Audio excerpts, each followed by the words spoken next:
materi terakhir kita adalah terkait dengan sistem ABC. Jadi yang kemarin belum selesai, maka kita akan tuntaskan hari ini sistem ABC itu.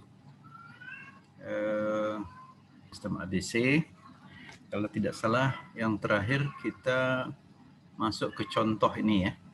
Tapi contoh ini belum kita selesaikan, tapi baru mulai kalau tidak salah hari Kamis yang lalu ya. Oke. Mungkin masih ingat bahwasanya sistem ABC itu adalah suatu sistem yang bertujuan untuk menghitung harga pokok produksi dari suatu produk, dari suatu objek biaya, ya, di mana dalam perhitungannya itu dia menggunakan cara yang sama dengan sistem tradisional untuk biaya bahan langsung dan upah langsung. Ya. Tetapi untuk biaya overhead, dia melakukannya secara berbeda. Ya. Pada sistem biaya tradisional, biaya overhead itu dibebankan ke produk berdasarkan volume. Sementara dengan sistem ABC, dia tidak berdasarkan volume, melainkan berdasarkan apa yang kita sebut dengan aktivitas atau activity. Nah, disitulah bedanya ya. Lalu juga harus diingat bahwasanya sistem ABC itu bukan merupakan sistem utama, tetapi dia merupakan suplemen, sistem suplemen. Ya. Jadi kalau dia sistem suplemen, tentu induknya utamanya itu tidak akan hilang. Jadi kalau begitu, sebuah perusahaan yang menggunakan sistem ABC, dia tentu menggunakan dua sistem, yaitu sistem tradisional ditambah dengan ABC. Sistem tradisionalnya ditujukan untuk pembuatan perhitungan biaya produk untuk tujuan pelaporan kepada pihak eksternal, sementara sistem ABC-nya ditujukan untuk menghitung harga pokok produksi yang akan dikonsumsi oleh manajer atau pihak internal. Nah, di situ saja ya bedanya. Baik, sekarang kita coba lihat contoh yang ini, kita teruskan. Ini nama perusahaannya Classic Brass. Ya. Mereka selama ini menggunakan sistem tradisional untuk menghitung produk yang dihasilkannya. Kalau tidak salah nanti bisa kita lihat produk yang dihasilkannya itu adalah berupa alat-alat atau perlengkapan untuk camping, untuk camping itu kalau bahasa Indonesianya apa ya? Johannes, apa camping bahasa Indonesianya? Berkemah, Pak. Berkemah. Oh iya, ya betul. Ya, itu betul. Berkemah ya, Bella ya. Bella ini biasa berkemah mungkin ya. Oke. Baik, di sini katanya mereka merencanakan untuk menggunakan sistem ABC. Artinya bukan mengganti sistem tradisional dengan ABC, tapi khusus untuk keputusan-keputusan yang akan dibuat manajemen, mereka akan menggunakan sistem ABC. Ya. Kenapa? Karena kelihatannya produk-produk yang dihasilkan itu sudah berjenis-jenis. Itu satu. Kemudian yang kedua, mungkin komponen biaya overhead-nya juga semakin meningkat karena mereka sudah menggunakan lebih banyak barangkali tenaga peralatan dan mesin dibandingkan dengan tenaga manusia. Jadi mereka coba membentuk satu tim yang namanya tim ABC, lalu tim ABC itu melakukan survei, ya, dan hasil survei yang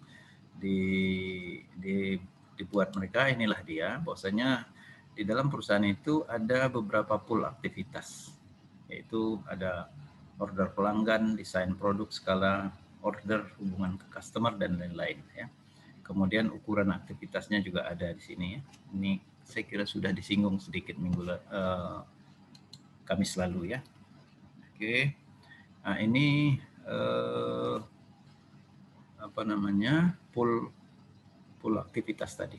Pool aktivitas order pelanggan yaitu membebankan semua biaya dari sumber yang dipakai dalam pengambilan dan pemrosesan order. Jadi kalau ada order itu mereka akan jemput ya, lantas mereka proses lebih lanjut, maka biaya-biaya aktivitas-aktivitas terkait dengan itu semuanya disebut dengan order pelanggan ya. Kemudian ada aktivitas desain produk. Ini tentu mendesain satu produk yang akan dilakukan, yaitu membebankan semua biaya sumber dipakai dalam aktivitas mendesain produk. Ya, jadi begitu mereka memesan, mereka lihat apakah ini sudah pernah ada dihasilkan. Kalau belum, tentu mereka desain baru. Dan biasanya walaupun mungkin ada produk-produk tertentu dari perusahaan yang melakukan pembuatan alat-alat kemah ini, ya, tetapi selalu itu pemesan itu meminta model yang agak berbeda dari orang lain, ya. Jadi perlu desain produk. Kemudian ada skala order, yaitu membebankan semua biaya dari sumber yang dipakai sebagai akibat jumlah unit yang diproduksi. Jadi ini terkait dengan aktivitas menghasilkan produknya. Jadi mungkin menggunakan mesin, menggunakan peralatan, dan mungkin menggunakan tenaga manusia dalam memproses itu semua disebut dengan skala order. Ya. Kemudian ada hubungan pelanggan, membebankan semua biaya yang berkaitan dengan pemeliharaan hubungan dengan pelanggan. Jadi perusahaan perusahaan pembuatan alat-alat kemah itu memang harus banyak berkaitan dengan pelanggan, ya, supaya langganannya tambah gitu ya. Kemudian di luar 4 aktivitas atau pool aktivitas ini, ada aktivitas-aktivitas lain yang mungkin tidak bisa mereka gabungkan, ya, karena cirinya berbeda tetapi jumlahnya mungkin sedikit, sehingga dimasukkan saja dalam aktivitas lain-lain, ya. Oke, kemudian ini biaya overhead-nya, ya. Ini laporan yang mereka susun untuk overhead. Di sana dimasukkan overhead produksi dan non produksi. Jadi digabung semuanya, digabung semua. Jadi dengan kata lain, kalau dalam laporan operasional, ya, maka overhead produksi inilah yang jumlahnya 1 juta, itu masuk dalam harga pokok produksi dan tentu akan masuk dalam harga pokok penjualan, ya. Sementara yang selebihnya ini adalah beban-beban operasi, biasanya di dalam konsep konvensional. Tapi dalam hal ini itu digabungkannya menjadi seluruhnya biaya overhead, ya. Di sini merupakan langkah kedua, ya, langkah kedua dari desain sistem ABC, yaitu menelusuri biaya overhead ke aktivitas, ya, sedapat mungkin, ya, dan juga kalau bisa ke objek biaya, ya. Jadi ini dia jumlahnya 1.850.000, di mana 1 jutanya itu merupakan overhead yang terkait dengan pembuatan produk, overhead pabrik. Selebihnya adalah overhead yang non produksi. Oke. Kemudian langkah berikutnya itu adalah membebankan biaya ke pool biaya. Nah, biaya yang tadi sudah terlihat di sini, ya. Di sini kalau kita perhatikan jenis-jenis biayanya kan mulai dari upah tak langsung, depresiasi, dan seterusnya. Ini kalau kita kaitkan dengan hasil survei terhadap aktivitas tadi, tidak ada yang kena nih, ya. Karena kalau kita lihat order pelanggan, desain produk, skala order, hubungan pelanggan, itu kalau namanya tidak ada yang kena di sini. Jadi oleh sebab itu langkah yang ketiga yang harus dilakukan adalah menelusuri, ya, menelusuri dan membebankan itu ke ke pool biaya aktivitas, ya. Jadi di sini tadi ada berapa pool biaya tadi? Ada 5 pool biaya aktivitas. Jadi dia coba telusuri nih, upah tak langsung nih misalnya, ya. Upah tak langsung ini tentu akan dibebankan ke semua pool biaya aktivitas ini sepanjang memang ada terkait dengan itu. Jadi artinya upah tak langsung ini kan tentu upah yang dibayarkan kepada para pekerja yang tidak secara langsung melakukan proses produksi. Jadi misalnya yang tukang angkat barang, tukang mempersiapkan peralatan dan sebagainya itu, ya. Jadi mungkin mereka menghitungnya itu berdasarkan jumlah orangnya, ya, jumlah orangnya. Jadi dia lihat saja yang melakukan proses order customer itu berapa orang, lalu yang mendesain produk berapa orang, lalu yang melakukan proses produksi berapa orang, lalu yang melakukan hubungan pelanggan berapa orang, dan kalau ada lain di luar itu, nah ini dia. Jadi mungkin saja, saya nggak tahu persis ini, tapi mereka tentu menelusurinya itu dari jumlah orang, ya. Kalau seandainya ini yang terkecil, ini mungkin kita anggap 1 orang, 1 orang itu 5%. Jadi kalau seluruhnya ada berapa orang kira-kira? Jadi di sini 1, di sini 5, di sini 8, sini ada 4, di sini ada 2. Ya kira-kira begitu, ya. Nah, jadi totalnya 100%, ya. Nah, begitu juga dengan depresiasi peralatan pabrik.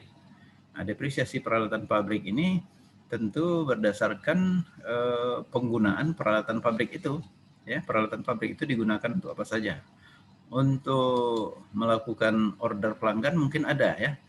Mungkin ada peralatan di pabrik itu yang dipakai untuk memproses order pelanggan. Misalnya ada meja tempat menulisnya dan seterusnya. Tapi terkait dengan desain produk, ini tak ada. Kenapa? Karena tak mungkin ada peralatan pabrik dipakai untuk mendesain. Karena desain ini dilakukan di bagian riset dan pengembangan ya. Oke, itu kira-kira logikanya. Nah, di sini skala order, kita tahu skala order tadi kan kegiatan atau aktivitas untuk memproses produk ya. Jadi tentu di sini yang paling banyak. Mesin, peralatan di sini semua. Hubungan pelanggan juga nol. Kenapa? Karena tak mungkin peralatan di pabrik untuk dipakai menghubungi pelanggan. Oke. Ya, jadi mungkin itu logikanya ya. Nah, satu lagi mungkin utilitas pabrik, kita coba lihat. Utilitas pabrik ini tentu terdiri dari biaya-biaya biaya-biaya habis pakai atau benda-benda habis pakai yang digunakan di pabrik ya. Dan kalau kita lihat di sini tentu tidak ada kaitannya dengan order pelanggan, tak ada kaitannya dengan ada kaitan dengan desain produk ya. Mungkin ada yang dipakai kertas dan sebagainya dalam desain. Kemudian skala ordernya di situ yang lebih banyak. Hubungan pelanggan tentu tak ada. Ya. Nah, lalu yang terakhir untuk overhead produksi, di sana ada sewa pabrik. Nah, sewa pabrik ini kan gedung pabrik itu disewa untuk dipakai melakukan proses produksi, ya. Tentu di situ tidak ada kaitannya dengan order pelanggan, ya. Tidak ada kaitannya dengan desain produk. Juga mungkin tidak ada kaitan dengan skala order karena pabriknya, ya, gedung pabriknya, ya. Ke pelanggan juga tidak ada, makanya dia diletakkan di kelompok lain-lain. Nah, jadi kira-kira begitu logikanya mengapa muncul presentasi-presentasi ini. Ya. Mudah-mudahan bisa dipahami ya. Nah, satu lagi yang kelihatan nampak di sini ada titik 2 di sini, bintang 2. Itu adalah biaya kirim. Nah, biaya kirim ini tidak ada dikaitkan dengan salah satu dari salah satu dari pool biaya itu. Kenapa? Karena biaya kirim ini terkait dengan pengiriman. Jadi tidak termasuk karena langsung ditelusuri ke order pelanggan. Ya. Secara langsung ditelusuri ya. Oke. Itu penjelasannya saya kira. Nah, berdasarkan ini mereka lalu mengalokasikan biaya-biaya yang tadi sini ya. Upah langsung. Jadi nanti akhirnya pada waktu ini sudah ditransfer ke ke sistem ABC dengan menggunakan 5 pool biaya aktivitas, maka tidak akan kelihatan lagi istilah-istilah biaya overhead yang seperti ini. Maka dia akan berganti menjadi istilah ya biaya order pelanggan, biaya desain produk dan seterusnya. Ya, coba lihat bagaimana dilakukannya. Nah, ini dia. Oke, di sana tadi ada upah ya, upah tak langsung ya, upah buruh tak langsung misalnya, upah buruh tak langsung ya, jumlahnya kan 500.000 ya. Ini kan diambil dari sini ya, ya itu dia 500.000. Oke, ini dia 500.000. 500.000 itu tadi kalau kita lihat di order pelanggan itu persentasenya tadi sekitar 25%. Oke. Ini 25%. Jadi 25% itu iya, jadi 25% dari upah tak langsung yang sebesar 500.000 itu akan dibebankan ke pool biaya order pelanggan. Jadi kalau 25% itu 125.000. Ini dia. Oke, jelas ya, dikalikan. Kemudian mungkin ada contoh lagi. Nah, depresiasi pabrik. Di sini depresiasi pabrik, kalau tidak salah, depresiasi peralatan pabrik itu 20% dibebankan ke order pelanggan. 20% dari 300.000 itu adalah 60.000. Ini dia. Nah, jadi begitulah mereka mencoba bebankan. Tentu biaya-biaya tertentu yang pool biaya aktivitasnya tidak terkait itu akan nol ya. Sehingga akhirnya kalau kita lihat hasil keseluruhan ini dia. Oke. Jadi dengan demikian kita akan bisa membacanya. Biaya order pelanggan itu adalah 315.000. Biaya desain produk 257.000. Biaya skala order 380.000. Biaya hubungan pelanggan 367.500 dan lain-lain 490.500 sehingga totalnya 1.810. Jadi tidak lagi dipecah berdasarkan istilah yang konvensional ini. Oke. Itu dia membebankan biaya ke pool biaya aktivitas. Jelas ya? Oke, kita teruskan ya. Baru tahap keempat, menghitung tarif aktivitas. Ya, nah, kalau masih diingat urutannya itu, keempat itu adalah menghitung tarif aktivitas. Bagaimana menghitung tarif itu? Tentu menghitung tarif adalah dengan melihat berapa jumlah overhead pada masing-masing pool biaya.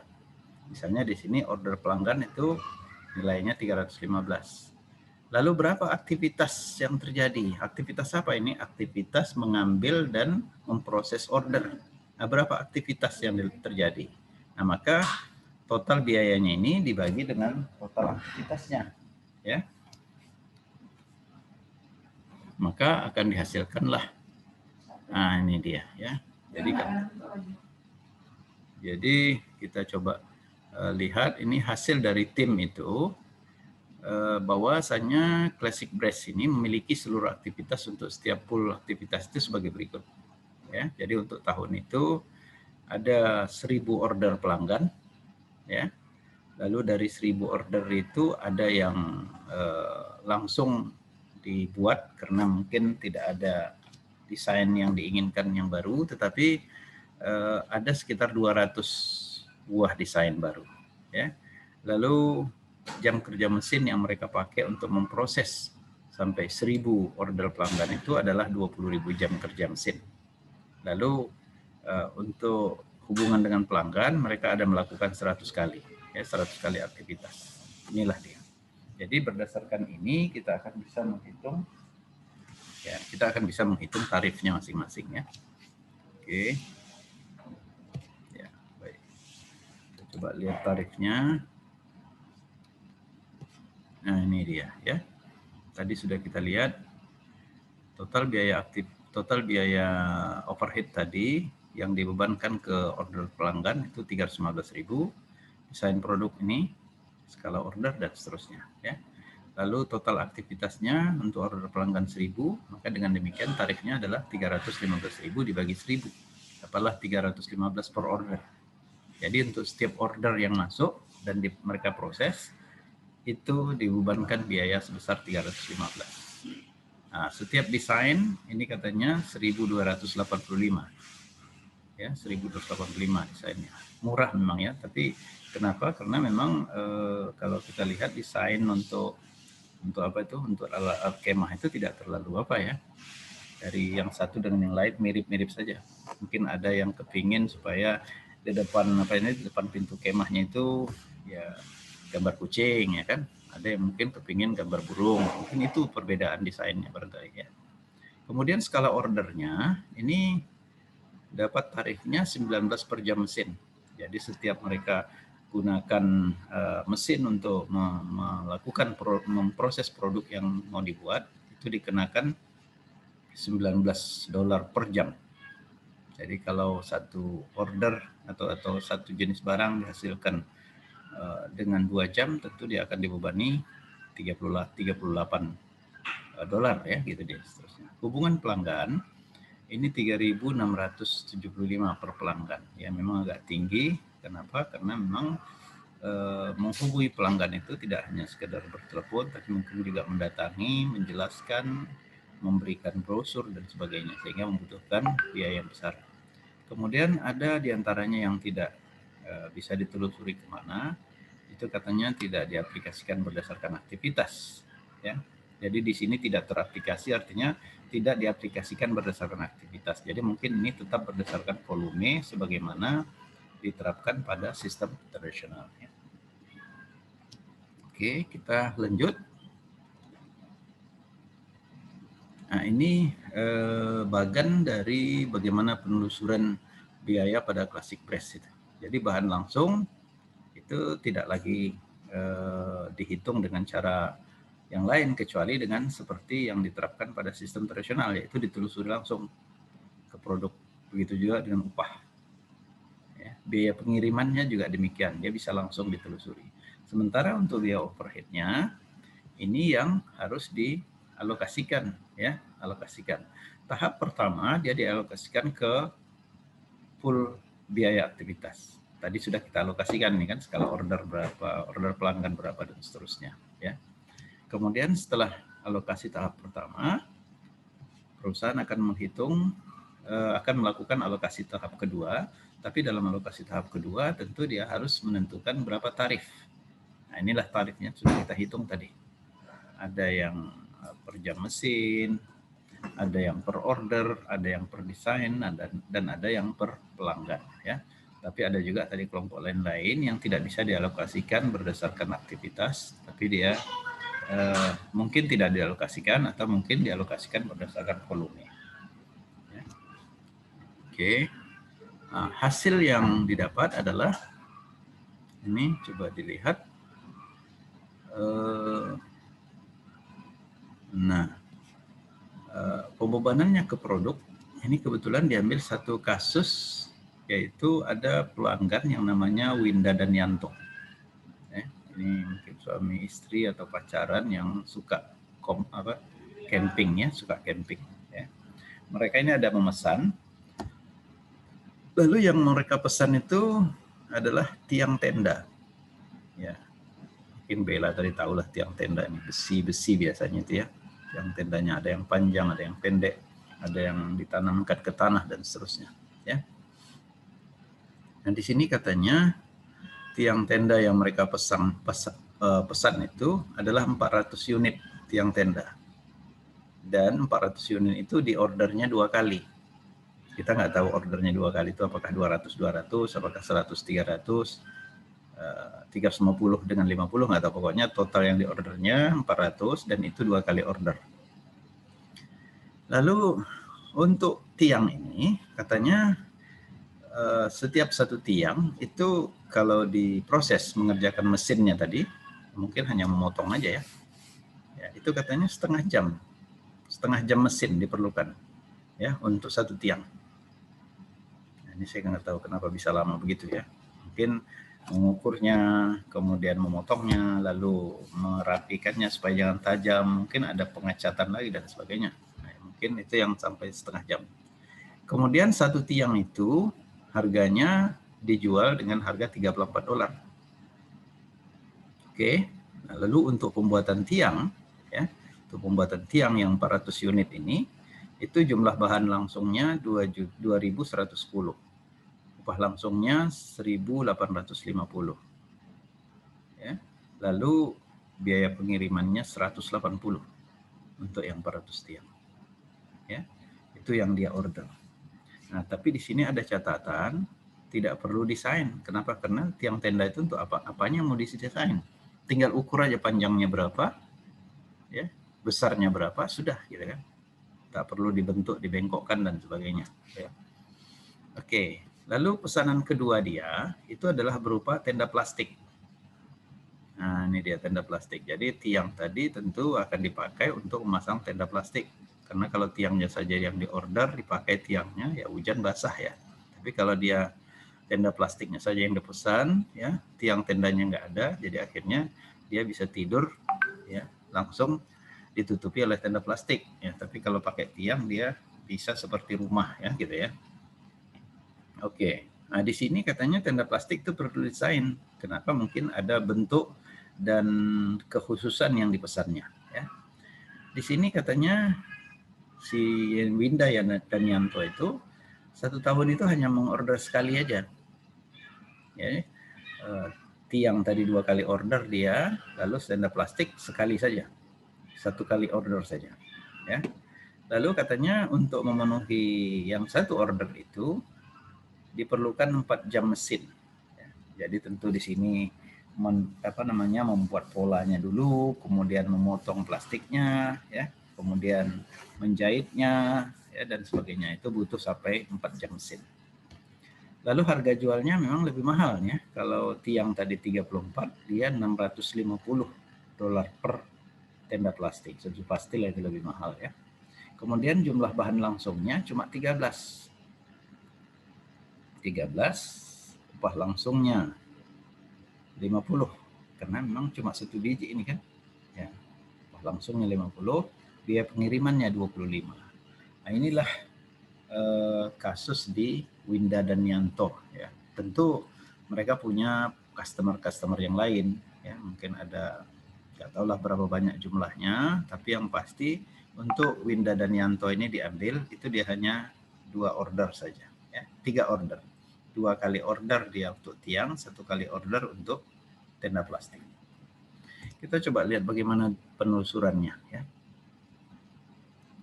Yaitu membebankan biaya ke objek. Jadi objeknya tadi ada 2 ya, 1 tiang tenda, 1 tenda plastik. Itu objeknya. Nah, bagaimana membebankannya? Kita coba lihat di sini. Oke. Untuk tiang tenda, order pelanggannya tadi tarifnya setiap 1 kali order 315 kan? Lalu Winda dan Yanto mengorder 400 tapi 2 kali order, berarti 2 kali aktivitas.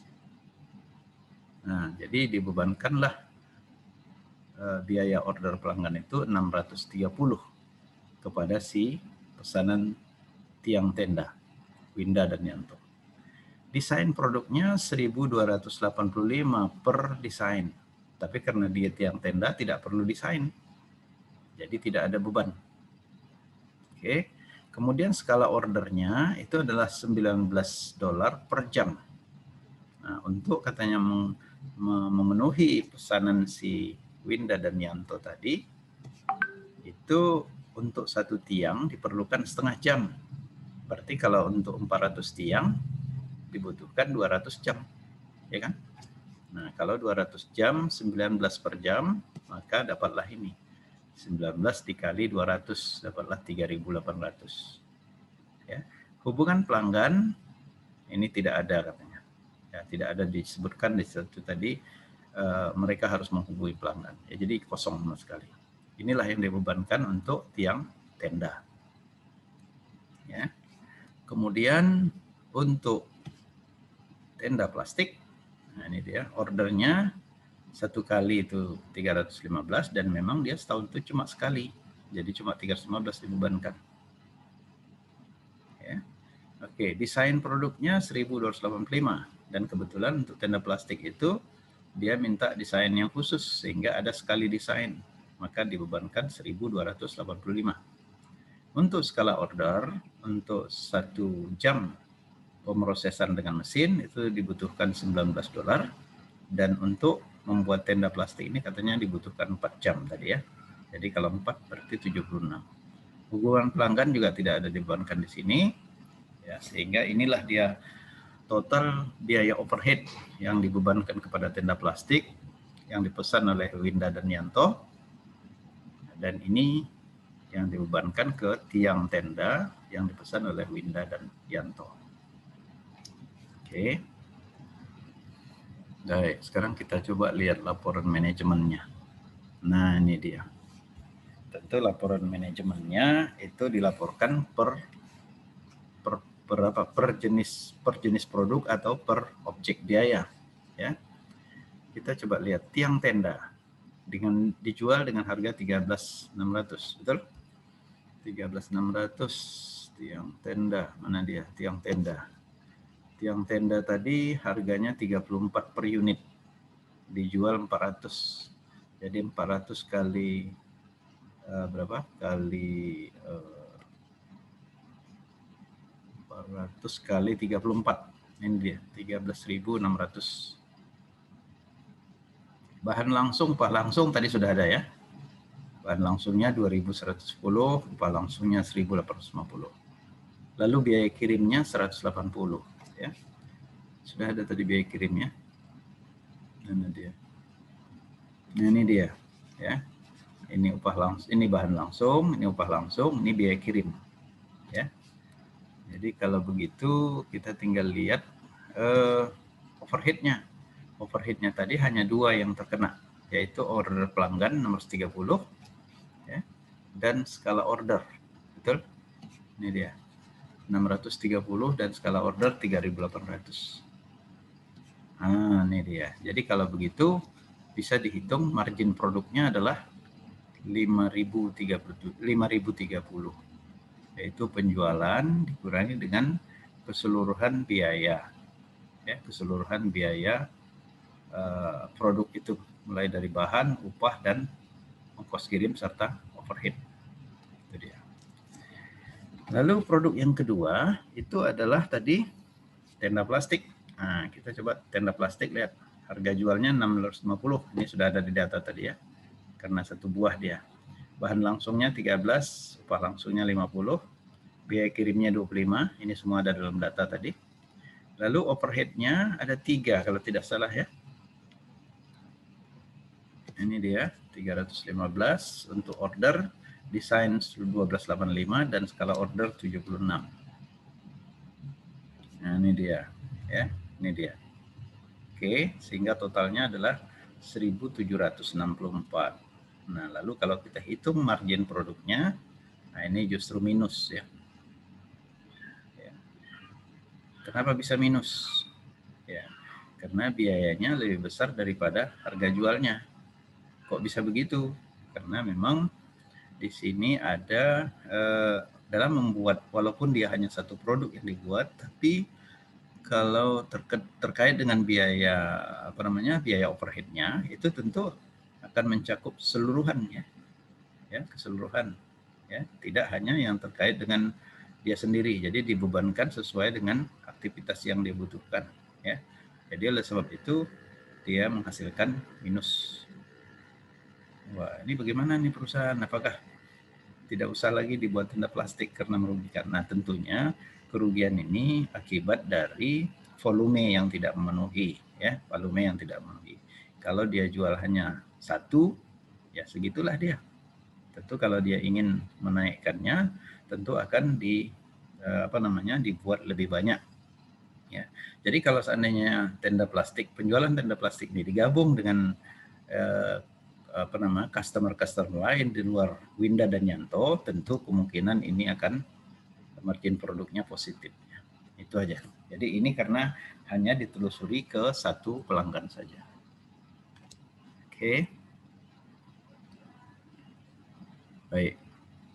Nah, lalu dicoba dianalisis tingkat keberlabaannya atau profitabilitas si Winda dan Yanto, ya.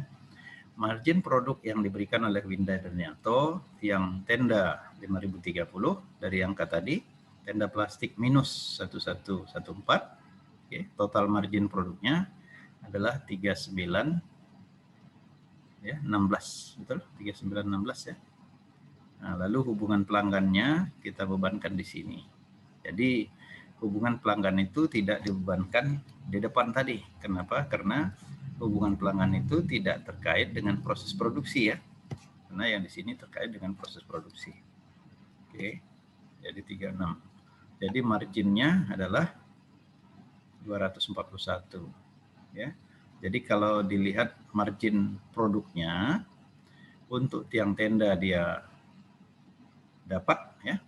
Untuk tenda plastik dia tidak dapat, minus. Oke. Tapi kalau untuk margin pelanggannya dia masih menghasilkan ya.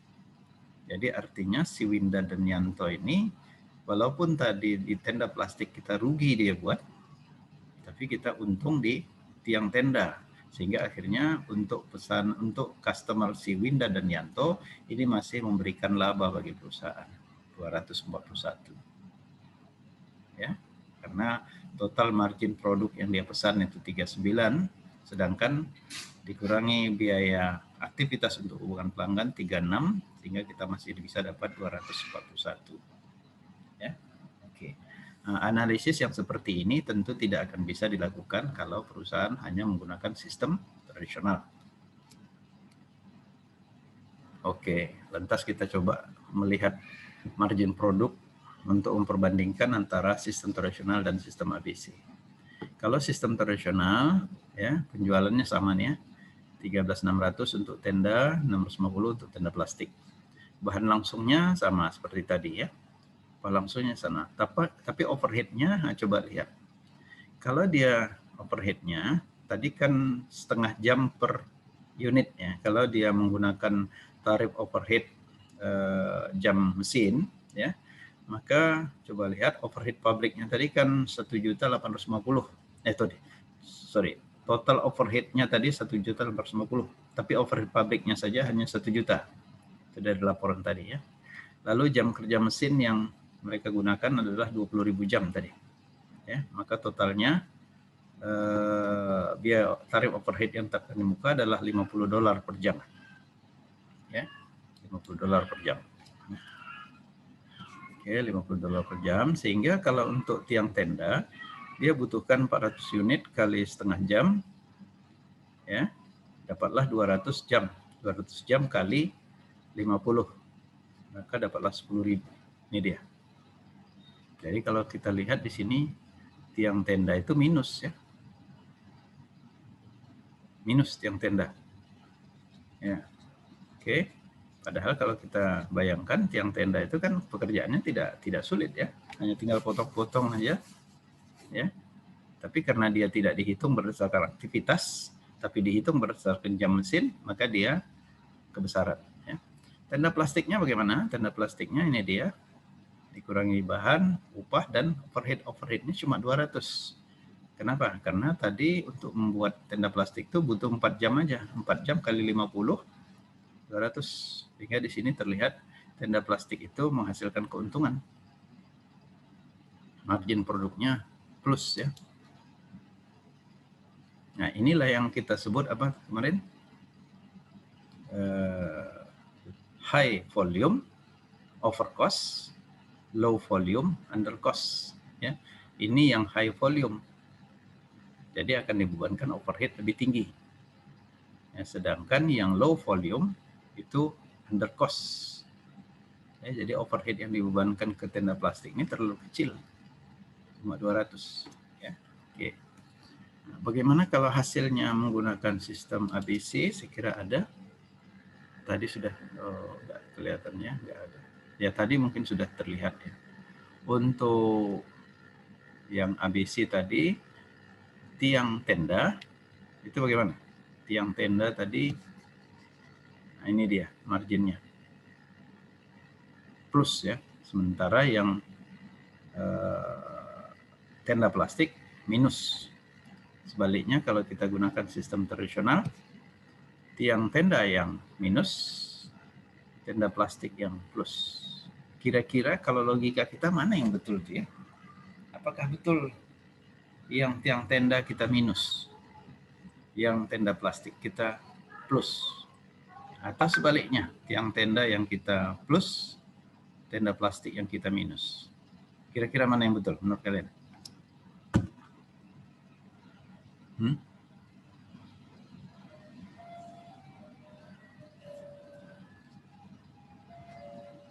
Halo? Masih di sini? Masih di tempat semua? Ya, ya. Gimana Johannes? Mana yang logis? Apakah tiang tendanya yang harusnya beruntung dan tenda plastiknya yang merugikan, atau memang seperti yang dikatakan oleh sistem tradisional ini, tenda plastik yang tiang tenda yang merugikan, sementara tenda plastik yang menguntungkan? Harusnya tiang tendanya yang menguntungkan. Yang menguntungkan seharusnya tiang tenda ya. Iya. Ya, pertama dia dipesan banyak, oke.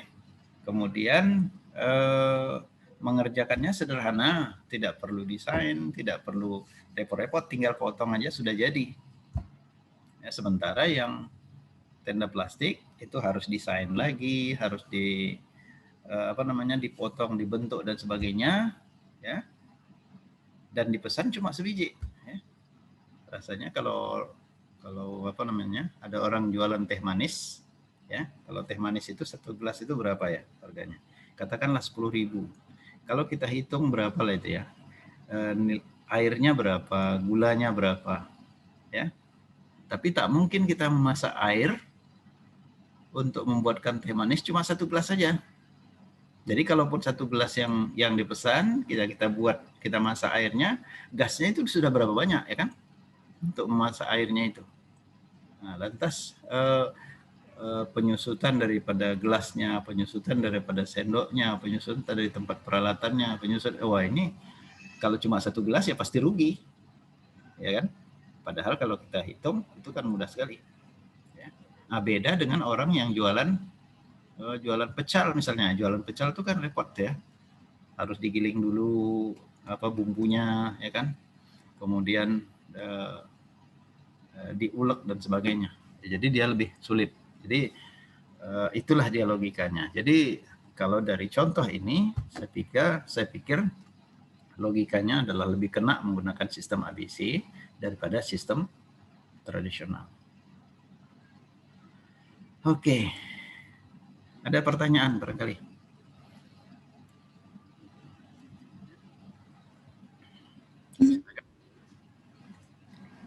Saya mau nanya Pak, tadi kan ada perhitungan sistem ABC dengan tradisional. Jadi apakah perhitungan menggunakan sistem ABC dengan sistem tradisional mempengaruhi laba yang didapat oleh perusahaan Pak? Atau cuman apa labanya itu ditentukan oleh volume yang dipesan atau gimana Pak? Apakah perhitungan dengan sistem ABC dan tradisional itu mempengaruhi laba yang dihasilkan perusahaan ya? Sebetulnya kalau laba secara keseluruhan tidak ya, tidak terpengaruh ya, dia tetap sama. Tetapi untuk keputusan-keputusan manajemen tentu akan berpengaruh. Kenapa? Karena kalau dilihat dari sini, manajemen pasti berkesimpulan, nah ini kalau pakai ABC tak perlu lagi diproduksi tenda plastik nih, rugi kita. Ya, rugi kita. Jadi kalau seandainya mereka tidak produksi tenda plastik, dia hanya jual tiang tenda, kemungkinan saja tiang tenda yang akan laku jadi semakin sedikit. Nah, sebaliknya kalau dia gunakan sistem tradisional, wah ini tiang tenda banyak-banyak dihasilkan, rugi. Kalau gitu kita buat tenda plastik aja lah, tiang tenda nggak usah dibuat. Nah, jadi kalau secara keseluruhan, gabungan seluruh produk, itu hasil labanya sama. Tetapi laba per jenis produk, ya, laba per jenis produk itu akan berbeda. Nah, disitulah sebetulnya keputusan manajemen yang paling penting. Ya, jangan nanti dengan melihat laba keseluruhan, keputusannya jadi salah. Tapi oleh sebab itu, dia harus melihat bagaimana kondisi dari setiap produk, kemana dia harus fokuskan produksinya, bagaimana keputusan dia membuatnya, lantas mungkin bagaimana dia menentukan harga jual untuk masing-masing produk itu. Jadi di situ ya saya kira Dela ya, kalau laporan secara keseluruhan semua produk itu akan menghasilkan jumlah laba yang sama.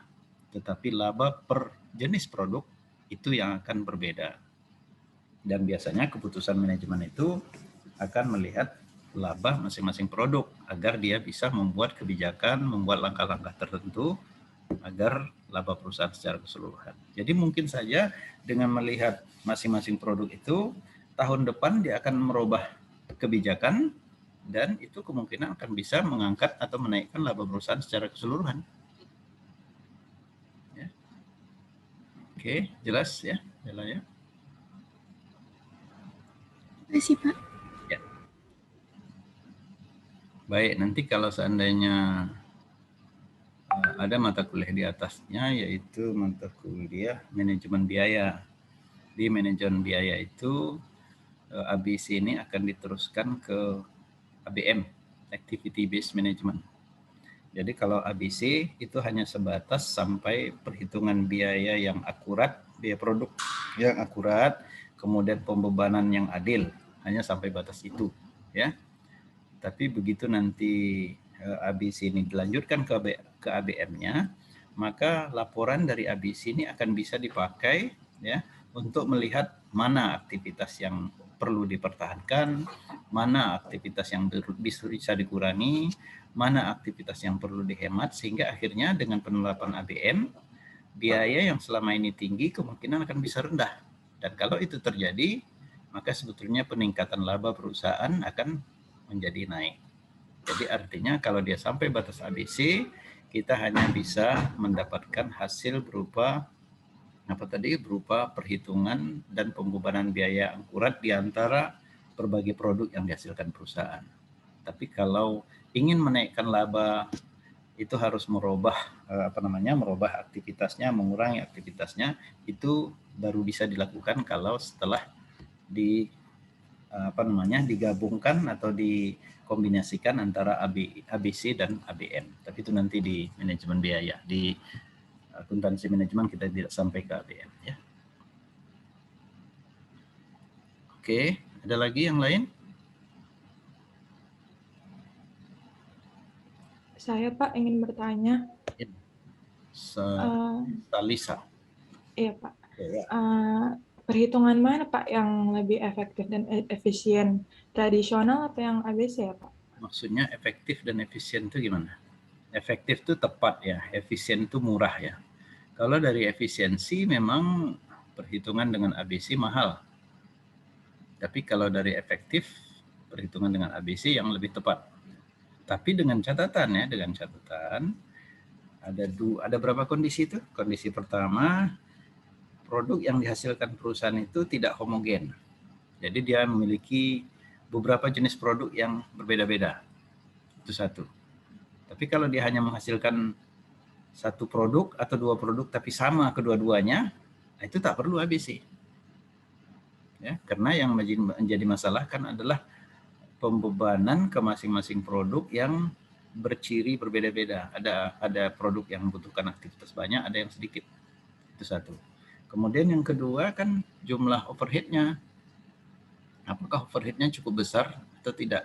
Kalau dia sudah cukup besar, ya, maka sebaiknya dia menggunakan ABC. Jadi kalau ditanya mana yang lebih efektif, tergantung ya. Mana yang lebih efektif itu tergantung. Tergantungnya pertama, apakah produknya tadi beragam, tidak homogen. Kedua, apakah jumlah overhead-nya besar atau tidak. Tapi kalau dari sisi efisiensinya, mungkin tradisional itu lebih efisien daripada ABC. Kalau jenis produknya sedikit. Tapi kalau jenis produknya banyak, maka perhitungan dengan ABC itu akan lebih efisien. Oke. Baik, ada yang lain? Terima kasih Pak.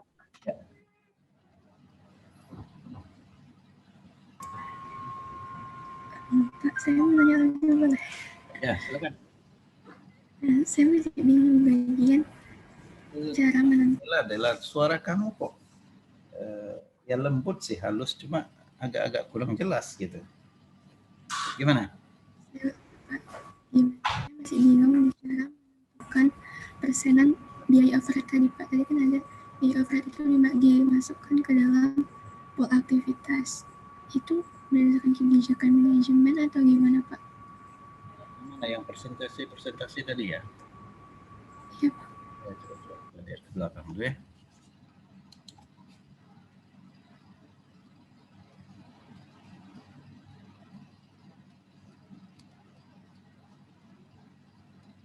Ini kalau ngomong sama Dela nih bisa tidur saya nih. Suaranya halus sekali, lembut sekali. Nah, ini, mana dia ya? Ini ya, presentasi. Iya Pak. Jadi maksudnya gimana tadi? Cara menentukan biaya overhead ini kan dimasukkan ke dalam pool biaya aktivitas Pak. Cara menentukan persenannya itu gimana Pak? Ya, ini memang mereka lakukan survei dulu. Jadi kalau misalnya upah tak langsung, ini tentu jumlah orang yang bekerja, ya, jumlah orang yang bekerja, tetapi tidak di pekerjaan produksi, ya. tidak secara langsung melakukan proses produksi. Jadi kalau tandanya tadi pembuatan tiang tenda itu tentu yang menjadi upah langsungnya kan orang yang mengukur, memotong, lalu mengecatnya barangkali. Tapi kalau orang yang hanya mengantar tiang tendanya itu untuk dipotong atau mempersiapkan peralatan dan sebagainya, itulah yang masuk upah tak langsung ini. Nah, jadi kemungkinan saja ini kita tidak tahu karena datanya tidak komplit, dia hanya langsung presentasi. Kalau kita lihat dari sini, maka kemungkinan jumlah pekerja yang ada di sana itu adalah 5, mungkin 5, 13, tambah 4, 17, 17 tambah 2, berapa? 19 tambah 1, 20 orang mungkin di sini. Ada 20 orang mungkin. Nah, jadi dengan 20 orang itu, ya lihat rupanya yang mengerjakan customer order ini ada 5 orang. Jadi kalau 5 per berapa tadi? Per 20 kali 100% itu 25%. Ya, kemudian yang mendesainnya ada sekian orang, 8 orang mungkin. Skala ordernya mungkin ada 4 orang, dan yang melakukan hubungan dengan pelanggan itu 2 orang karyawan yang ditugaskan. Kemudian ada lagi di sini, ya mungkin ini yang satpam atau penjaga pabrik atau apa, cuma 1 orang. Nah, jadi penentuan presentasi ini dilihat dari logikanya, ya. Jadi di sini jumlah orang. Tapi kalau depresiasi peralatan pabrik ini tentu berdasarkan penggunaan, ya. Berapa banyak peralatan pabrik itu, berapa lama, ya. Berapa lama peralatan pabrik itu dipakai untuk order pelanggan, berapa lama dipakai untuk desain produk, dan berapa lama untuk skala order. Jadi berdasarkan itulah mereka menentukan presentasi ini. Itu yang dimaksud Dela, ya. Betul? Nah, suara kamu halus sekali. Ya. Baik, jadi penentuan ini ya tentu berdasarkan hasil survei mereka itu. Hasil survei mereka. Ya. Oke, ada yang lain?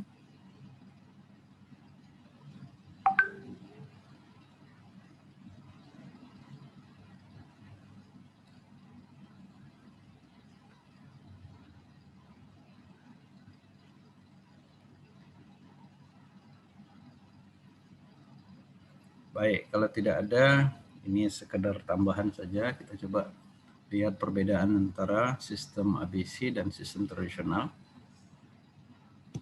Ya. Ini mungkin sebagian sudah ada kita singgung, ya. Untuk tingkat BAT atau tingkat produk biasanya akan menggeser biaya overhead dari produk bervolume tinggi yang dihasilkan dalam BAT yang besar ke produk yang bervolume rendah yang dihasilkan dengan BAT yang kecil, ya. Itu yang terjadi dalam sistem ABC, sehingga produk-produk dengan volume tinggi itu akhirnya dengan ABC akan mengalami penurunan, ya, akan mengalami penurunan biayanya, pembebanan biayanya. Itu yang membuat dia menjadi normal, ya.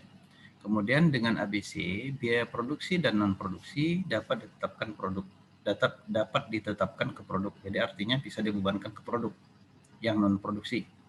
Padahal dalam sistem tradisional itu tidak mungkin, ya kan?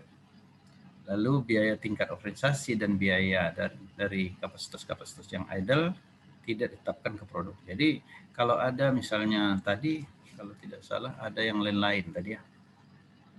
Mana dia?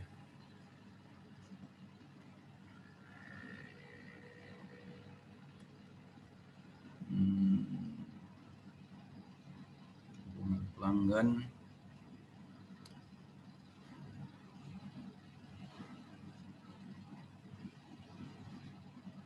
Ada yang lain-lain.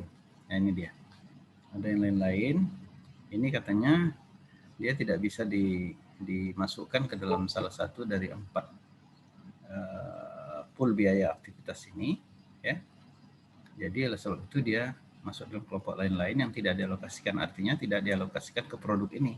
Jadi ini akan jadi beban umum perusahaan, ya, akan jadi beban umum perusahaan. Ya. Padahal kalau dengan sistem tradisional kemungkinan ini juga akan masuk, ya, akan masuk. Kenapa akan masuk? Karena dia menghitung seluruh biaya overhead itu menjadi satu, kemudian dialokasikan ke semua produk. Jadi itu yang membuat kemungkinan ya biaya produksi produknya akan lebih rendah pada sistem ABC dibandingkan dengan sistem tradisional. Tetapi biaya keseluruhan tetap sama ya, karena kalau biaya yang lain-lain ini yang tidak bisa dialokasikan ke produk itu akan jadi beban perusahaan. Ya, jadi masuk nanti ke beban operasional. Oke. Baik. Itu dia. Kemudian ini ada semacam latihan ya, tapi ini latihannya sederhana sekali ya. Saya nggak tahu apakah masih sempat ini kita lakukan ya. Tapi ini kita tinggalkan dulu. Nanti kalau sempat kita coba lihat ya. Atau paling tidak mungkin ini nanti saudara copy, saudara salin, mungkin nanti dicoba. Ya siapa tahu ya entah pula ini yang jadi dasar soal untuk UAS Kamis depan ya. Siapa tahu ya. Oke. Ini menargetkan peningkatan proses ya. Activity based costing dapat dipakai untuk mengidentifikasi bidang-bidang yang menguntungkan dari peningkatan proses. Ya. Jadi dari proses-proses yang ada.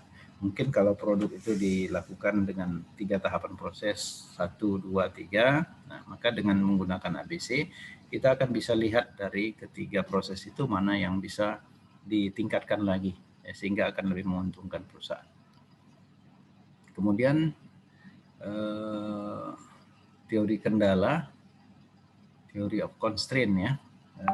Saya nggak ingat ini ada nggak dibahas ya di manajemen biaya yang ada. Teori kendala adalah alat yang baik untuk menargetkan bidang organisasi yang peningkatannya akan menghasilkan manfaat terbaik. Jadi activity based costing itu sebaiknya nanti dikombinasikan dengan teori kendala untuk bisa menemukan mana proses-proses yang bisa diperbaiki untuk lebih baik. Ya. Ini permasalahan pada sistem ABC ya. Hampir semua perusahaan katanya tidak memakai sistem ABC untuk pelaporan eksternal. Kenapa? Karena laporan eksternal itu kurang rinci pada laporan-laporan internal. Ya, laporan eksternal itu kan menghitung berapa penjualan terhadap produk, ya, berapa harga pokok produk, dan kemudian menghitung berapa labanya.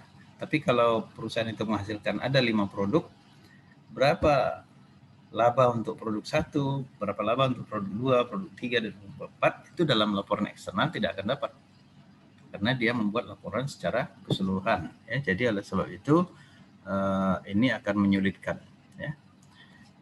Katanya hal itu dapat menyulitkan dalam merubah sistem akuntansi perusahaan. Ya. ABC, nah ini mungkin yang jadi kunci. Ya. ABC tidak sesuai dengan standar akuntansi yang berlaku, tidak sesuai dengan GAAP.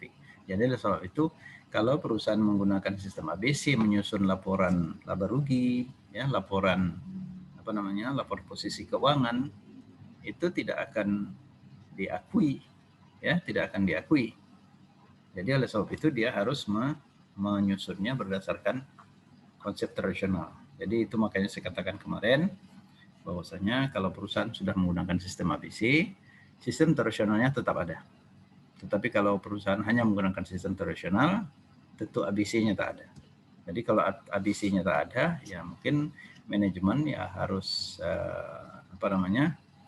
ekstra kerja keras lah untuk mendapatkan informasi sehingga mereka bisa membuat kebijakan-kebijakan atas produknya. Lalu yang keempat, auditor dapat mencurigai adanya proses alokasi yang subjektif bila berdasarkan kepada interview dengan pegawai. Yang ini dia. Ini salah satu yang paling keberatan dari pihak auditor ya. Karena proses alokasinya katanya bersifat subjektif. Yang bagaimana ini maksud dengan subjektif itu? Ini tadi kan kalau contoh PT apa tadi? PT Brest ya, PT Brest Classic Brest tadi. Itu kan tadi kita ada lihat ada 5 atau 4 aktivitas ya. Ada aktivitas order pelanggan, ada aktivitas skala order, ada aktivitas apa lagi itu? lupa pula saya. Ya. Ada 4 aktivitas. Itu menentukan aktivitas itu kan dia melakukannya secara interview. Jadi mungkin setiap karyawan yang ada di satu lokasi pabrik tertentu dia wawancarai. Bapak datangnya jam berapa? Apa yang Bapak lakukan sesudah Bapak datang? Ya. Mungkin dia jawab, saya datang jam 8 atau sebelum jam 8. Kemudian saya store bukti kehadiran, ya kan? Lalu kemudian saya masuk ke ruangan ganti pakaian untuk masuk ke pabrik, ya. Karena di dalam pabrik itu biasanya pakaiannya tidak sama, ya. Dia harus tukar baju dulu, pakai helm dan sebagainya. Sesudah itu saya mulai kerja. Apa yang saya lakukan? Saya lakukan ini. Nah, berdasarkan itulah nanti dia buat aktivitas-aktivitas tadi. Jadi wawancara, interview, ya, untuk mendapatkan aktivitas-aktivitas. Nah, itu yang dimaksud dengan oleh auditor itu bersifat subjektif. Kenapa subjektif? Karena itu didasarkan kepada apa yang diceritakan oleh karyawan. Nah, apakah yang diceritakannya itu betul seperti itu? Mungkin juga tidak. Ya, mungkin saja dia begitu datang kan, dia bilang datang saya isi absen, habis itu saya tukar pakaian dinas saya untuk masuk ke pabrik, pakai topi dan sebagainya. Lantas saya masuk ke dalam untuk mengerjakannya. Mungkin juga tidak.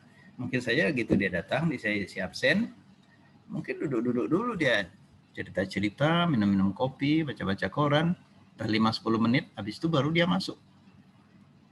Nah, jadi kan mungkin berbeda apa yang disampaikan dengan apa yang sebenarnya. Itu yang mungkin dicurigai oleh pihak auditor. Itu makanya dengan sistem ABC, laporannya tidak bisa dipergunakan untuk tujuan kepada pihak eksternal. Nah, selain itu, mungkin tadi udah ada kita singgung, bahwasanya dalam sistem ABC itu dianggap bahwasanya kalau satu produk itu dihasilkan, itu tidak ada manfaatnya kalau dia tidak sampai ke konsumen. Ya, untuk apa produk dibuat kalau tidak bisa sampai ke konsumen? Jadi oleh sebab itu, biaya untuk menyampaikan produk itu ke konsumen dibebankan juga oleh ABC ke produk. Ya. Jadi misalnya untuk mengantarnya, untuk memperkenalkannya, ya biaya pelayanan konsumen juga termasuk ke situ. Sementara pada sistem tradisional, dia hanya menghitung biayanya dari mulai produk itu dibuat sampai siap. Sesudah siap, nah mau terus ke konsumen atau tidak, ada biayanya atau tidak, itu tidak lagi masuk. Nah itu dia. Jadi bedanya terlihat sekali beda antara ABC dan tradisionalnya. Oke.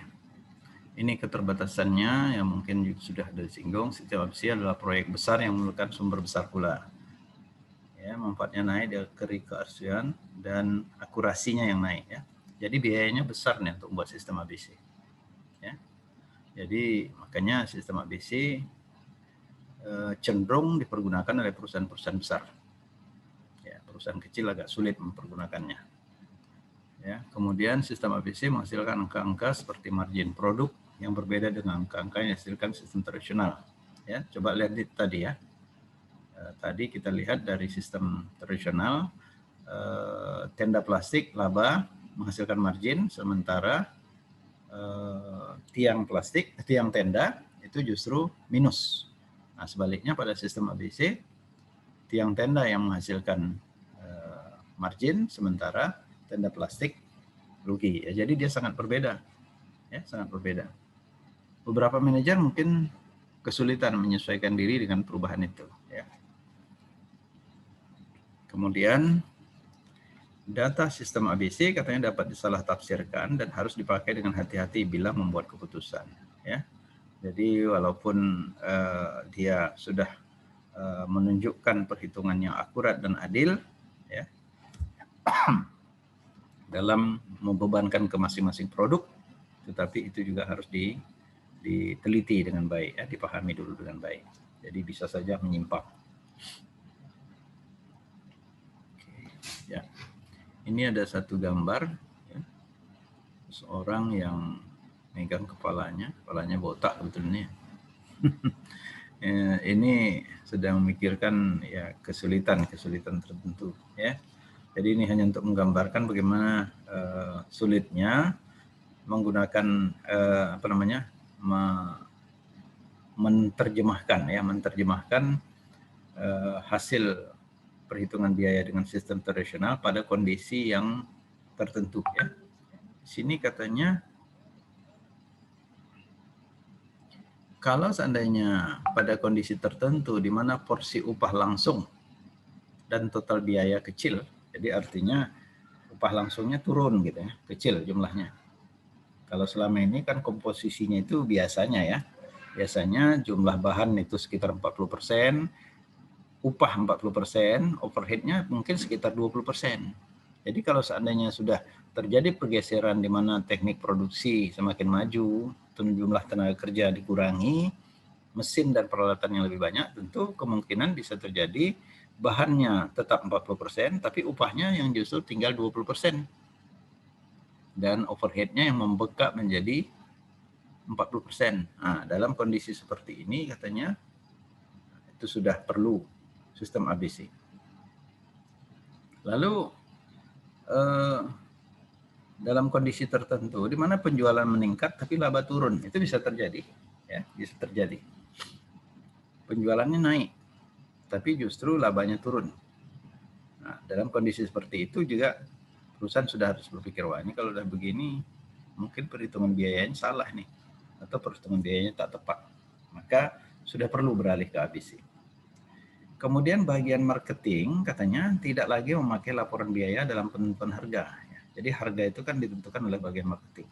Tentu penentuan harga yang dilakukan oleh bagian marketing itu dengan melihat komponen biaya. Berapa total biaya untuk menghasilkan produk ini. Lantas kemudian kita minta manajemen puncak menentukan berapa kira-kira laba yang diinginkan. Maka total biaya ditambah dengan laba yang diinginkan, itulah yang menjadi harga jual.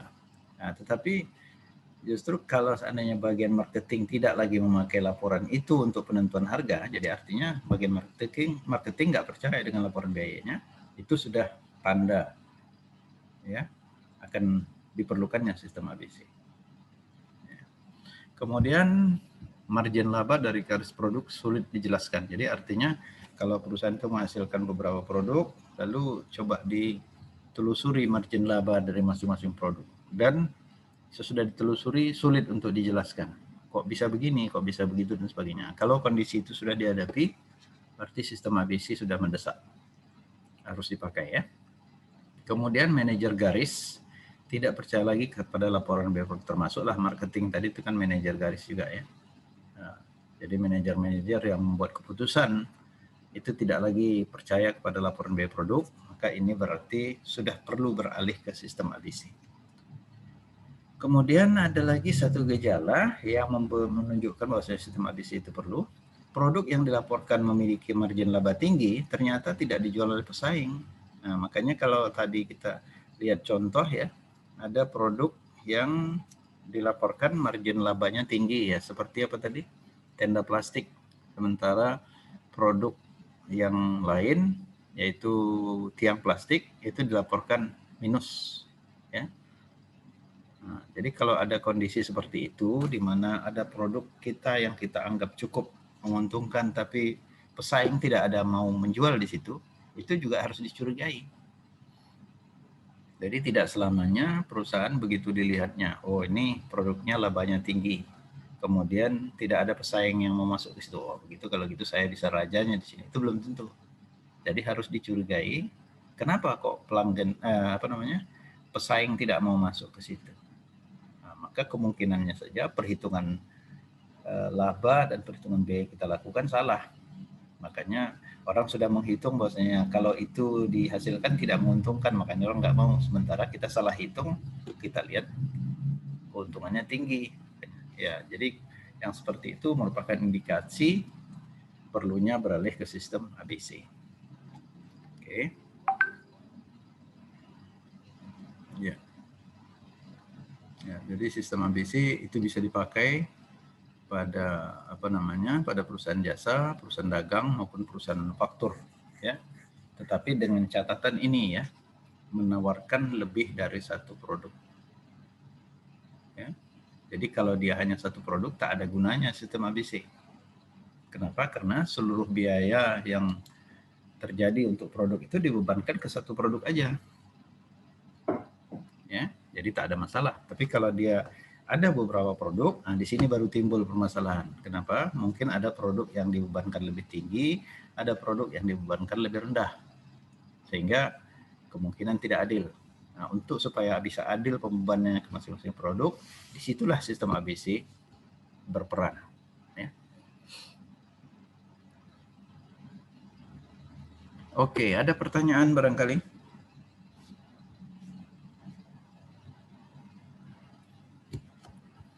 Kalau tidak ada, ini mungkin kita lihat contoh tapi secara cepat ininya.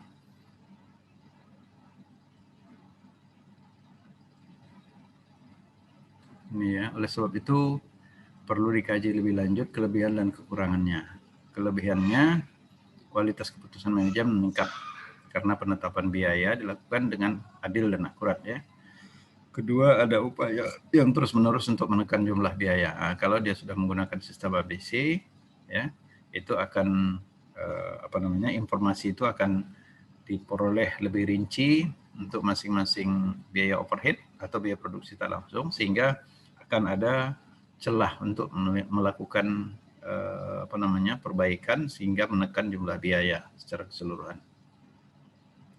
Kemudian yang ketiga, informasi mudah dipakai dalam penentuan biaya relevan dan tidak relevan. Ya, jadi kemarin ada kita singgung ya, keputusan-keputusan yang dibuat oleh manajemen harus didasarkan kepada konsep biaya relevan dan pendapatan relevan. Ya, jadi kalau digunakan sistem ABC itu keputusan yang dibuat akan bisa lebih akurat. Ya, kenapa? Karena dia sangat membedakan antara relevan dan tidak relevan. Kekurangannya antara lain biaya aplikasinya mahal dibandingkan dengan sistem tradisional. Kemudian aplikasi sistem ABC selalu merubah aturan yang biasa dan mungkin kurang didukung staf, padahal sistem ABC memerlukan dukungan. Jadi kalau tidak didukung, sistem ABC tidak bisa jalan ya. Dari data dari sistem ABC dapat lebih mudah disalah tafsirkan, itu bisa terjadi ya. Informasi dari sistem ABC yang pasti tidak sesuai dengan GAP, sehingga tidak bisa dipakai untuk penyusunan laporan pada pihak eksternal. Ya. Oke, ini yang saya katakan tadi contoh yang bisa kita coba lihat, tapi secara cepat aja. Ya. Ini ada sistem PT ABC menghasilkan 3 model pulpen. Ini perusahaan manufaktur ya. Pulpennya itu ya, pulpen 2 tinta,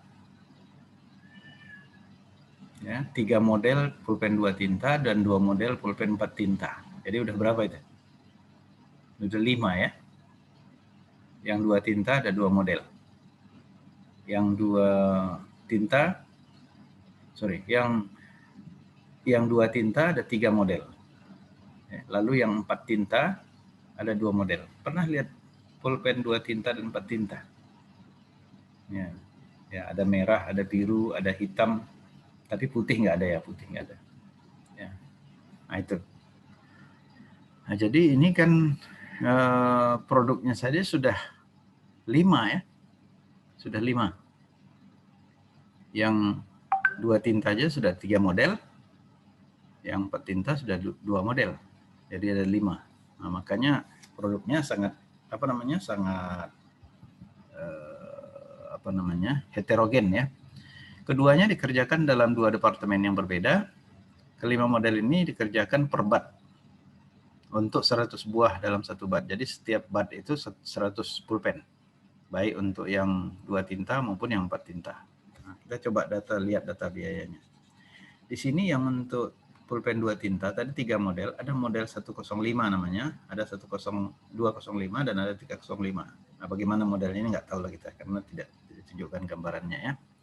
Lalu yang 4 tinta ada 801 dan 901. Ini jumlah bat yang dihasilkan per tahun. Untuk 105 800 bat, 205 1000 bat dan seterusnya. Lalu biaya per bat tadi 100 buah ya.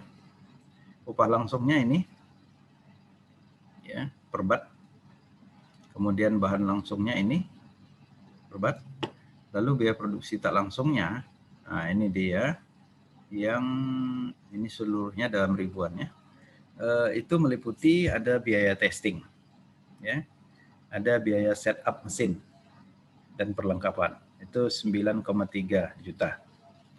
Ada biaya untuk masing-masing model, ya. Jadi untuk masing-masing model ada biaya sendiri. Untuk model 2 tinta itu 5,4, untuk model 4 tinta 4,2, sehingga totalnya 9,6. Lalu biaya fabrikasi lainnya 298, sehingga total biaya produksi tak langsung atau rate-nya 21.880.000, ya. Ini biaya per unitnya, per bat, sorry ya, per bat. Per batnya ini adalah total biaya keseluruhan. Ya, ini adalah biaya produksi tak langsung atau overhead. Ya. Biaya produksi tak langsung ditetapkan untuk masing-masing model dengan memakai plan wide overhead rate. Masih ingat? Tarif tunggal ya. Dengan dasar alokasi biaya langsung dan tarif rate tersebut dihitung sebagai berikut. Nah, ini untuk kalau dia mempergunakan sistem tradisional ya. Coba lihat.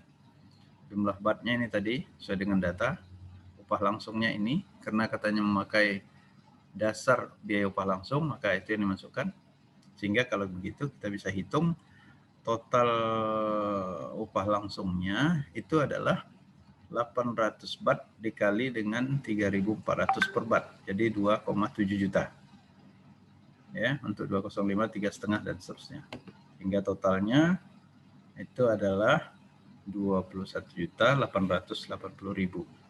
Betul ini ya, 21.888. Oke. Nah, kalau kita hitung total biaya produksi tak langsung itu yang 21 0,88 dibandingkan dengan total upah langsungnya itu 10,94, itu kira-kira 200%.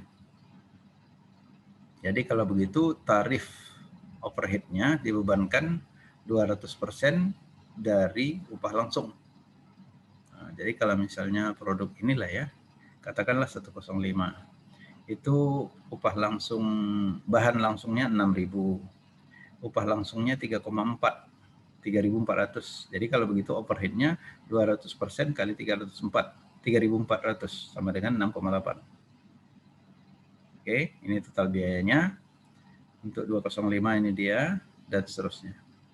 Sehingga kalau kita hitung biaya per pulpen, ini adalah 16.200.000 dibagi dengan berapa itu? Dibagi dengan, sebentar ya, biaya per bat ini ya, biaya per bat berarti dibagi dengan 100 ya. Karena satu bat itu 100. Maka dapatlah 162 dolar per pulpen. Ini 169, ini 173 dan seterusnya. Oke. Itu dia berdasarkan sistem tradisional karena memakai plan wide overhead rate. Nah, kalau dia berubah ke sistem ABC, perhitungannya jadi berbeda ya. Di sini katanya bat related cost ya. Artinya biaya yang terkait dengan perbatnya. Ya. Masih ingat ya kemarin berdasarkan apa klasifikasi daripada aktivitas itu kita bagi berapa? Ada aktivitas per unit, ya. Ada aktivitas per bat, ada aktivitas per produk, ada aktivitas per pelanggan dan ada aktivitas organisasi. Nah, itu dia. Jadi berdasarkan itu, ini untuk per batnya, ini dia 9.300.000 ya, dibagi dengan 3.000 bat. 9.300.000 itu yang mana itu ya? Yang berkaitan dengan bat.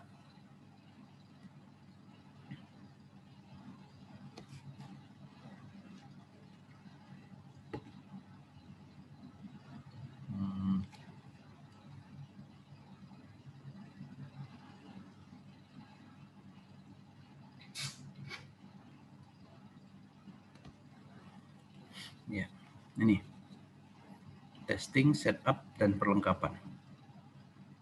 Ini tentu per bat ya, per bat. Jadi 9.300.000, sedangkan bat yang dihasilkan berapa? 1.800, 1.800, 2.400, 2.800 dan 3.000. Berarti 3.000 bat dengan biaya 9,3. Dia mana dia? Nah, ini dia. 9.300.000 dibagi dengan 3.000 bat sama dengan 3.100 per bat. Kemudian biaya per produk, nah tentu ini biaya yang hanya terkait dengan desain produk ya. Yaitu biaya masing-masing model. Tadi ada ya. Ini biaya masing-masing model. Itu untuk 2 tinta 5,4, untuk 4 tinta 4,2 ya. Sehingga kalau kita lihat ke sana ya, 5,4 dan 4,2, jumlah batnya 2.400. Betul itu? Yang 2 tinta. Ya, yang 2 tinta itu 800, 1.800 dan ya 2.400. Sementara yang 4 tinta itu adalah 600 ya. Nih, 600. Jadi kalau begitu kita lihat, nah ini dia 5,4 dibagi 2.400 bat dapat 2250. Sedangkan yang 4 tinta dibagi 600 bat dapat 7.000. Lalu cost untuk mempertahankan produk. Nah ini angkanya 2,98 ya. Mana angka 2,98 itu ini ya. Nih. Biaya pabrikasi lainnya. Oke. 298 ya. Lalu upah langsung 10,94. Ini tadi sudah kita hitung ya, upah langsung. Mana dia tadi? Ini dia. Upah langsung 10,94. Oke. Jadi total biaya upah langsung, tarif biaya produksi tak langsung per biaya upah langsung itu adalah 27,24%. Ya, 27,24%. Ya. Kenapa? Karena total upah langsungnya adalah 10,94, sementara biaya pabrikasi lainnya 2,98. Jadi 2,98 per ini kira-kira hanya 27%. Oh, sorry. Sebentar ya.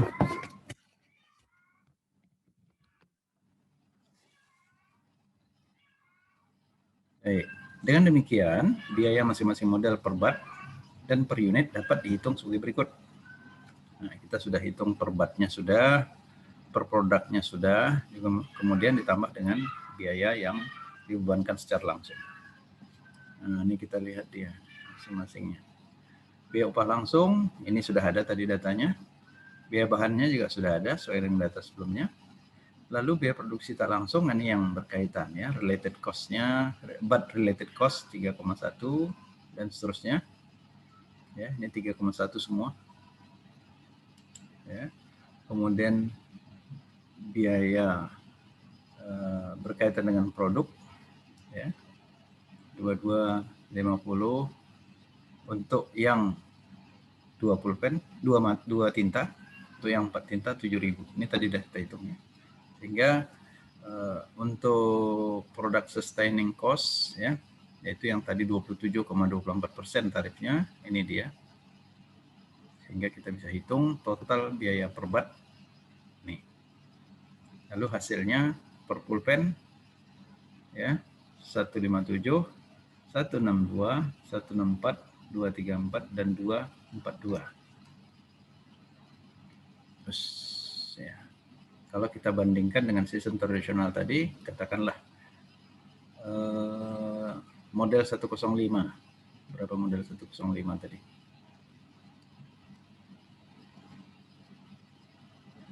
Ya, 162.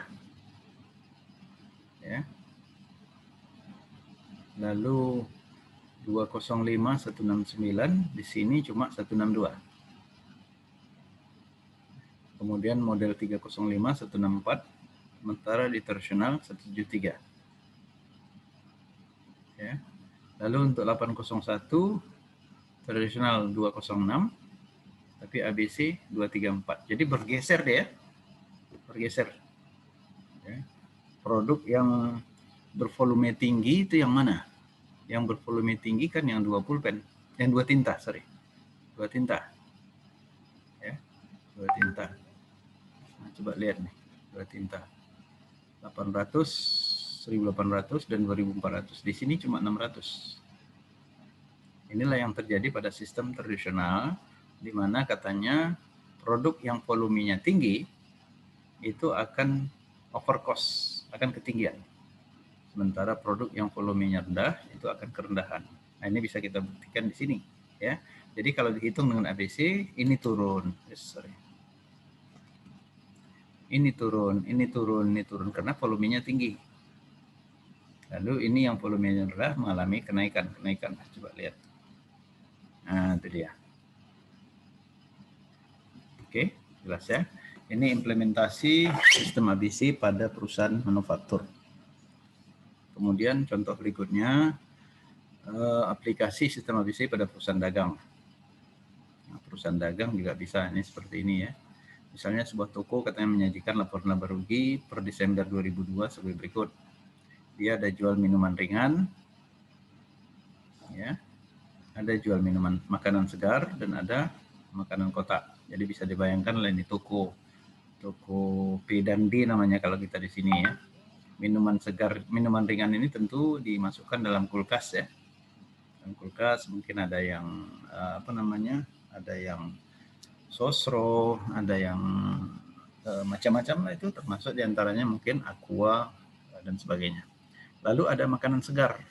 Nah, makanan segar ini tentu yang kita sebut selalu makanan kue basah ya, kue basah atau roti-roti yang harus habis satu hari. Nah, lalu ada makanan kotak. Nah, ini mungkin ya roti-roti dalam kaleng nih. Hasilnya begini. Ini pendapatannya untuk masing-masing produk, ini totalnya. Lalu biayanya tentu harga pokok.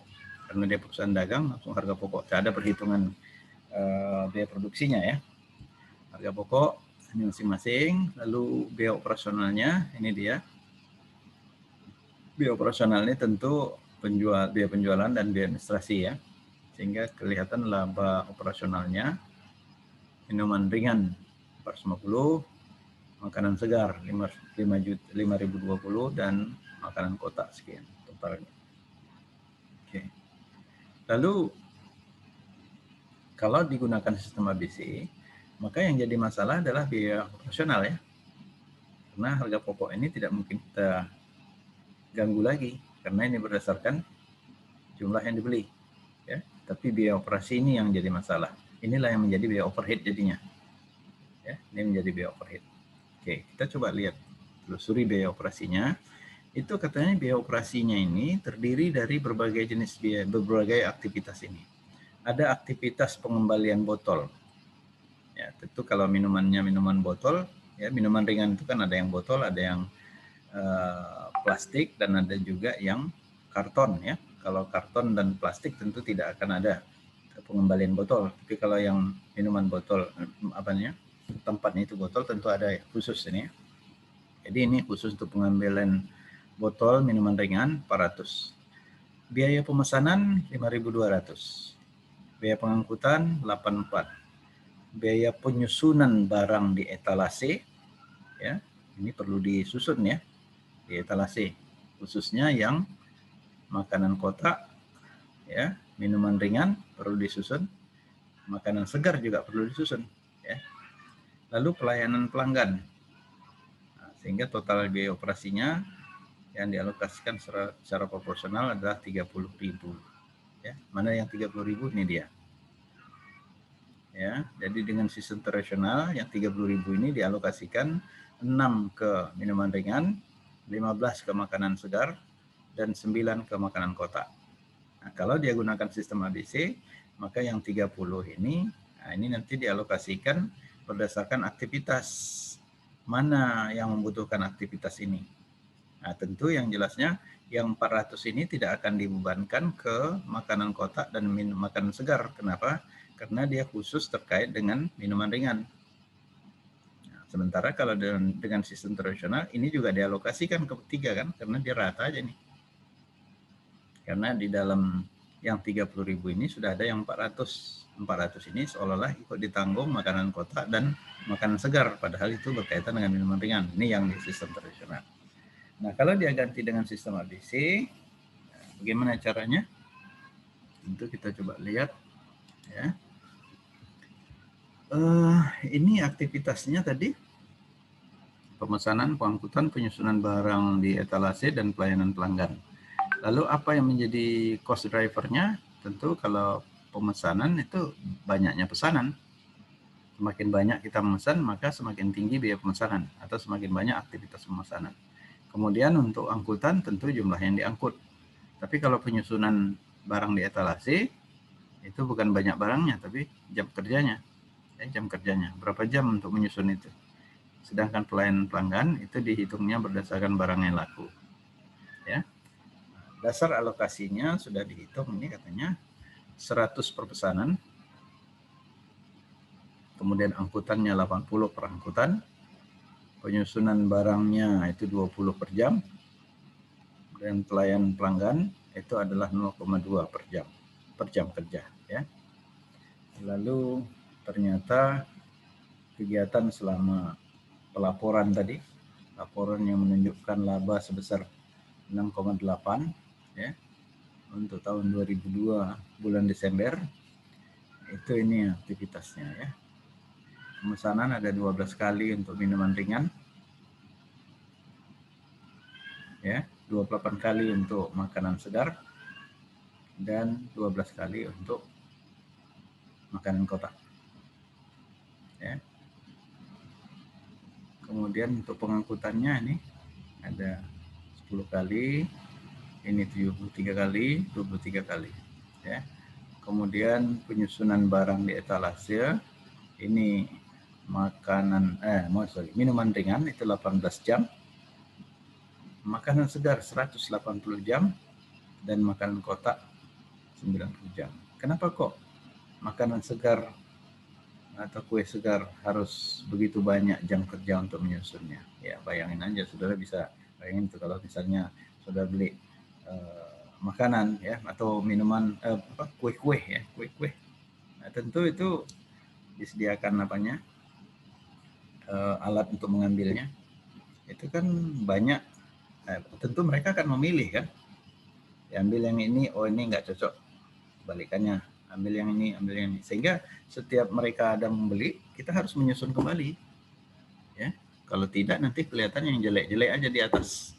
Ya, itu dia. Jadi makanya di sini penyusunan barang di etalase itu lebih banyak diperlukan untuk kegiatan untuk jenis produk makanan segar. Sementara kalau minuman ringan enggak ya, sedikit aja. Kenapa? Karena memang barangnya ya tinggal masuk aja, susun begitu, tak perlu ini geser sini, geser sana. Tinggal masukkan aja ke kulkas sesuai dengan jenis produknya. Itu dia logikanya ya. Lalu pelayanan pelanggannya ini juga lebih banyak di makan segar ya, karena yang makan segar ini kan tentu akan banyak yang bertanya, ini manis nggak ya katanya, ini enak nggak ya, ini kalau disimpan berapa lama di kulkas bisa tahannya, banyak sekali pertanyaan. Tapi kalau minuman ringan nggak ada yang nanya-nanya aja, ya kan? Dia bilang aqua 1, nah, tinggal diambil saja, kasihkan, selesai. Nggak pernah ada yang tanya ini aquanya kalau diminum sakit perut atau tidak dan sebagainya, ya kan? Jelaslah katanya bahwa biaya pengambilan botol adalah biaya langsung yang hanya berkaitan dengan minuman ringan karena tidak akan ditanggung oleh makanan segar dan makanan kotak. Seharusnya barang lain tidak ikut menanggungnya, sementara sistem tradisional tadi ditanggung ya. Nah, lalu kalau seandainya laporan laba rugi dengan sistem tradisional tadi menghasilkan seperti ini, bagaimana kalau kita gunakan sistem ABC dengan berdasarkan kepada data dari aktivitas-aktivitas yang ada tadi? Kita lihat hasilnya, ini dia. Nah, ini dia. Ya. Ini pendapatannya sama ya. Harga pokok sama sampai ke harga pokok penjualan ya. Lantas Pengembalian botol 400. Ini hanya dibebankan ke minuman ringan. Itu logis ya, karena di sini tak ada kaitan pengembalian botol. Biaya pemesanan. Ya, biaya pemesanan. Oh, ini udah bergeser nih posisinya nih ya. Sebentar dulu.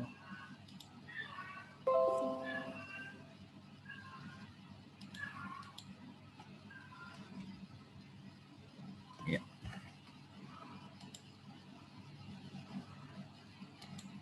Ya, ini dia. Oke, harga pokok penjualan, pengembalian botol hanya terkait dengan botol. Biaya pemesanan ini masing-masing produk. Biaya pengangkutan, biaya penyusunan barang di etalase, biaya pelayanan konsumen, sehingga total biaya keseluruhan ini dia. Ya. Lantas, coba lihat di sini. Ya.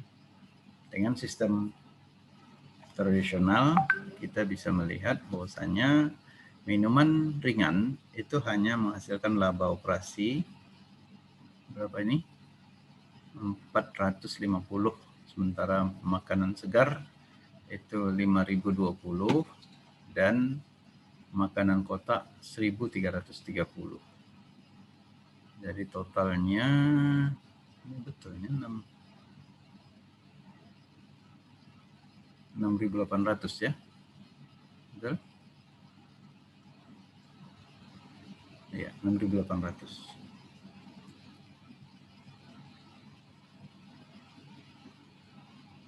Oke, lantas kalau dengan sistem ABC, ini ada kesalahan angka juga ini enggak? 5, 7, 10.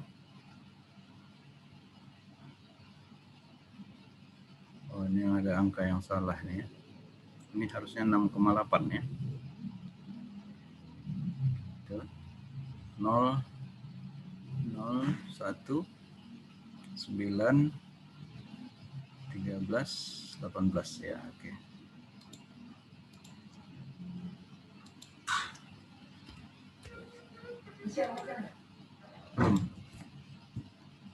Belum.